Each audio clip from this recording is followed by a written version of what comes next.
Muling nasaksihan ngayong gabi ang pag-agos ng uson o pyroclastic density current mula sa bunganga ng Bulkang Mayon. Sa gitna ng patuloy na pag-aalboroto ng bulkan, problema ang kakulangan sa evacuation center at ang banta ng lahar. May report si Ian Cruz. Sa kadiliman ng gabi, nagliliwanag ang uson na dumadaloy sa delistis ng Bulkang Mayon. Ang uson o pyroclastic density current ay halo-halong mainit na bato, lava at gas ayon sa PHIVOLCS. Sa nakalipas sa 24 oras, di bababa sa 131 rockfall events o pagdaos-dos ng bato ang naitala. Sumabay pa ang mga pag-ulan sa Albay. Nag-alala tuloy ang mga residente sa banta ng lahar, kaya ang katutubong si Aling Teresita di na nag-atubiling lumikas. Nakatira kasi siya sa 6 na kilometrong palibot ng bulkan o permanent danger zone. Baka daalan kami ng lahar, mainit kasi ang lahar. Kasi dinadaanan lagi yun ng hindi kami makadaan. Isa si Aling Teresita sa 256 na evacuees sa buwang evacuation center sa siyudad ng Tabaco na ginamit na kahit tinatapos pa ang construction. Sa bayan naman ng Malilipot, mahigit 1,000 na ang inilikas pero ang ilan wala pang mapuntahang evacuation center. Oo.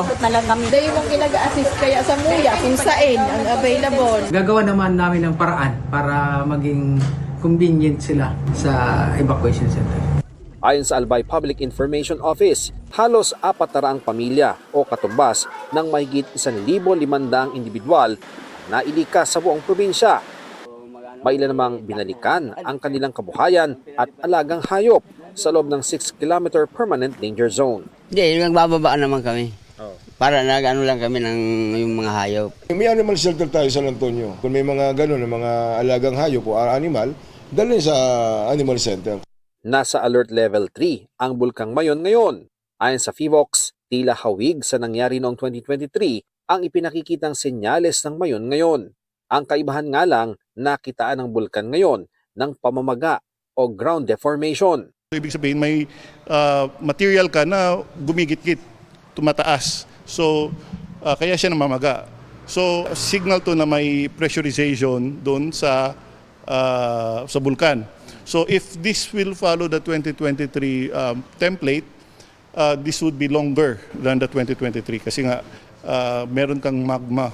Aabot pa kaya sa level 4 ang Mayon? Anything can happen, no? Pwedeng magbago yung parameters natin. Kung biglang dumami yung volcanic earthquakes natin, kapag may lava flow na at mas mahahaba, kapag meron na tayong lava fountaining, yun yung itataasan na natin to alert level 4. Pag nangyari yan, posibleng ma-extend hanggang 9 kilometers o mas malayo pa ang danger zone. Pinakadelikado ang nasa loob ng danger zone dahil sa loob ng 1 oras ay pwedeng rumagasa ang volcanic gases, abo, at nagbabagang mga bato mula sa bulkan. It can incinerate everything on its path. Bahay, tao, vegetation. Ang Bulkang Kanlaon naman sa Negros Island muling nagbuga ng abo nitong hapon pero may tuturing daw na normal kung pagbabasihan ang alert level 2 status ng bulkan. Pinabulaanan naman ng PHIVOLCS ang kumakalat na maling impormasyon na nagsasabing sasabog ang Bulkang Mayon ngayong taon dahil sa aktibidad ng Bulkang Kanlaon sa Negros Island. Walang relationship yung dalawa. Yung mga bulkan natin ay independent, iba yung magma-chambers nila, magkakalayo. Ian Cruz nagbabalita para sa GMA Integrated News.